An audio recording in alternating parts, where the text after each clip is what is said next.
There is a trend that's been around since the beginning of time, and it bothers me greatly. It greatly, greatly bothers me. It's the trend, and it sounds a little bit something like this. Well, kids these days, we weren't like that back in my day. Congratulations. To the people who say that and do that all the time, congratulations. You've fallen into the same trap as thousands of generations before you. Good for you. There are literal scrolls and writings from ancient Greece of people saying that exact same shit. You're just a part of another cycle.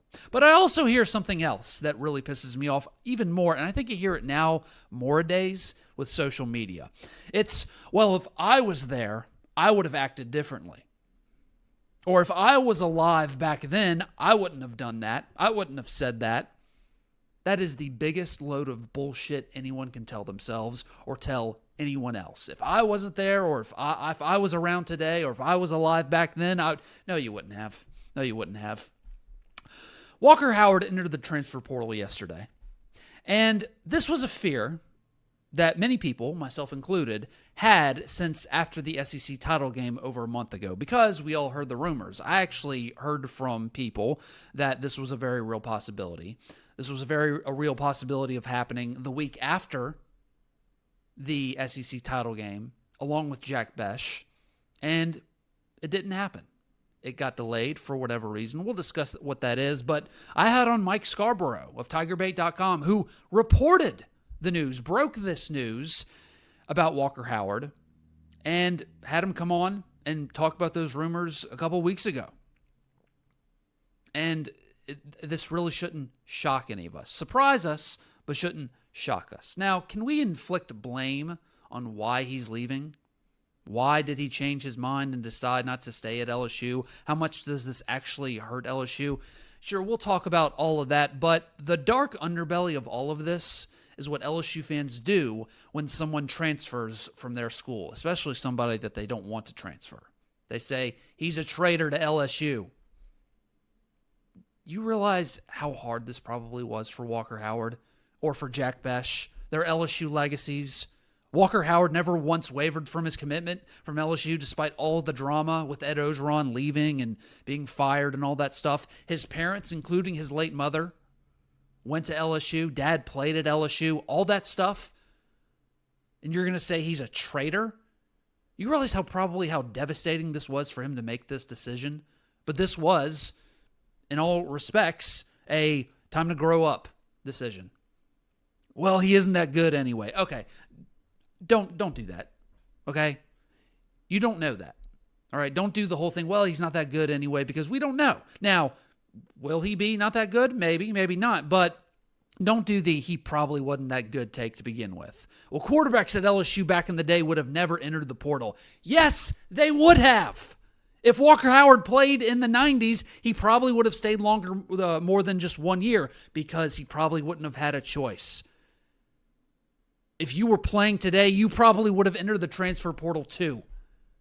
It's no different. You didn't have the option. See, now I hear, well, he wanted the starting job given to him.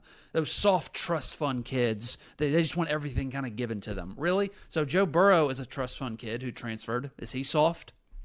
Is he soft? Oh, hold on, Nick. That's different. All right, he had 2 years left of playing time, and he had sat behind it enough longer. Okay, no.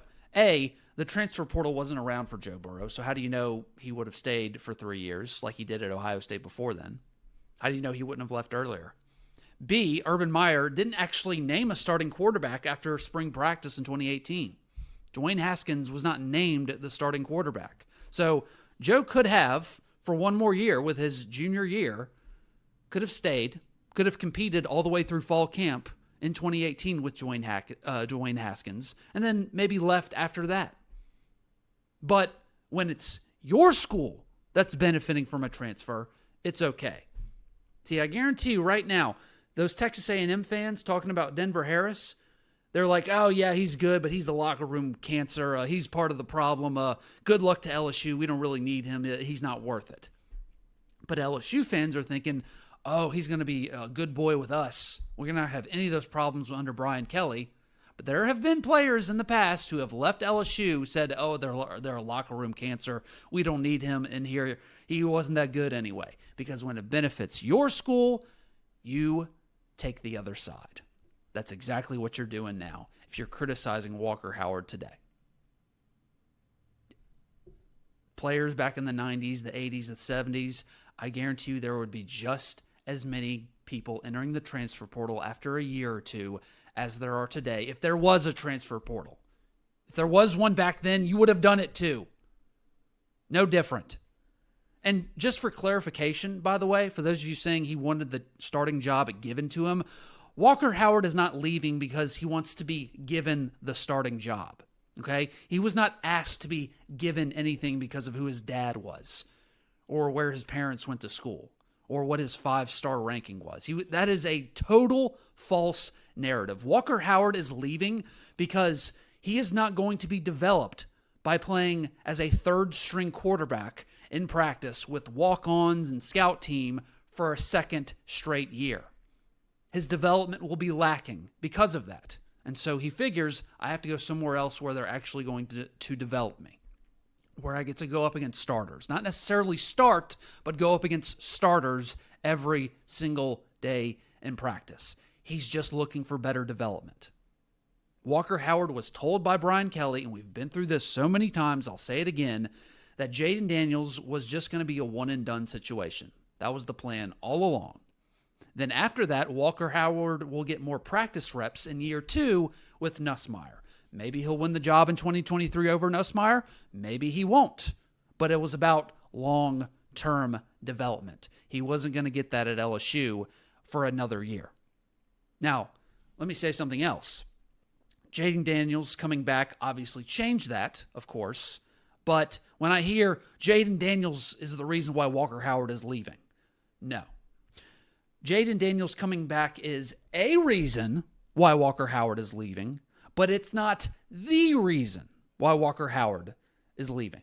It's a contributing factor. I would say the other really big reason why is Garrett Nussmeier. Y'all, there is a very real possibility that Nussmeier just proved he was way better than Walker Howard. And even if after 2023, if Walker Howard had stayed through the Jaden Daniels train for another season, there's a very real possibility that Walker Howard still would have never beaten out Nussmeier. Now, maybe that doesn't turn out to be the situation long term where Nussmeier is going to be the better quarterback over time, similar to Burrow and Dwayne Haskins. But right now, it's pretty obvious LSU's succession plan after Jaden Daniels was Garrett Nussmeier. And Garrett Nussmeier, over the course of practices this season and bowl practices, probably proved that. It's not unthinkable. Now, this sucks. I get it. This sucks. I understand why this sucks so bad for LSU fans, because it was something that I was also afraid of happening. It was. But let me say this. It's not as bad as it seems. It appears to be bad because he's an LSU legacy. He's a Louisiana native. You followed his recruitment for so long. He never wavered from LSU. This breakup stings. And guess what? You know, my motto is, I don't fan shame. It's okay for you to feel a sting right now. But logically, this doesn't really hurt LSU in the near future. Matter of fact, I don't really think it hurts LSU in the long-term future either. And no, this is not a, well, he ain't that good type of scenario. No, I'm not saying that. Because I think Walker Howard is good. And maybe he turns out to be better than Nussmeier, as I said. But think about it this way. You have a highly rated 4-star that just outperformed Walker Howard in a year's worth of practice, who's only a year ahead of Walker Howard. So it's not like he's 2 or 3 years older. It's not like he's a fully developed 22-year-old, 21-year-old going up against a 17 or 18-year-old. No, they're a year apart. So you have him on campus. You have Ricky Collins, who was just named the most accurate quarterback at the Elite 11 camp. You have Colin Hurley, who was the number 2 quarterback in the 2025 class, who's now reclassifying for 2024. And LSU under Brian Kelly, regardless, they will always, always pull high 4-star or 5-star quarterbacks in every single class.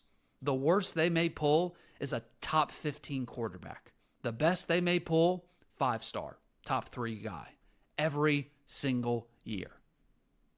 But we've built up Walker so much, and maybe a little too much, and quite honestly, I'm guilty of that as much as anybody. I'll sit right up here and say that I probably was a part of that problem of building Walker Howard up a little too much. I stand here guilty of that. But at the same time, I feel pretty safe in saying he's not the next Joe Burrow. He's probably not the next Drew Brees. That's just a guess on my part. He can be a really good college quarterback, and I think he has NFL talent and all that stuff. Yeah, sure, absolutely. But we have built him up a little too much. And that's why this stings. And every big-time program has this problem, okay?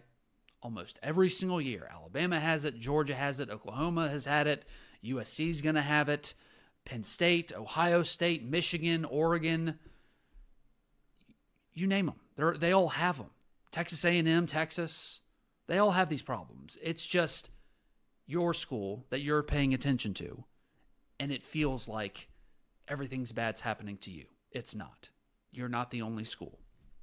And I'll say this right now, Jayden Daniels is not the main reason why he's leaving. It's one of the few contributing factors why he's leaving, as I said. But I said this before Walker Howard transfer. So this is not me giving a revisionist history to try to make you feel better. LSU, their best path was for Jayden Daniels to come back. Plain and simple. Their best chance to win in 2023, to win a national championship in 2023, which they have a ready-made roster to do so, is to have Jayden Daniels to come back. People saying Brian Kelly handled this quarterback situation poorly. No, I say he's handling it very, very well. Walker Howard wants to leave for reasons that are out of his control. Jayden Daniels wants to come back. Then you 100% let it happen. Brian Kelly prevented this from happening, actually, for almost a month now. I mean, Walker Howard was probably going to enter the portal right after the SEC title game. But he didn't, because Brian Kelly talked him off the ledge, kept on talking him off the ledge. And then ultimately there's just nothing you can do. Well, if there's nothing you can do, no, you bring back the guy who just won you 10 games and just won you the SEC title and beat Alabama. No, you bring that guy back. And you have plenty of 4- and 5-star guys at quarterback right behind coming up. It is what it is.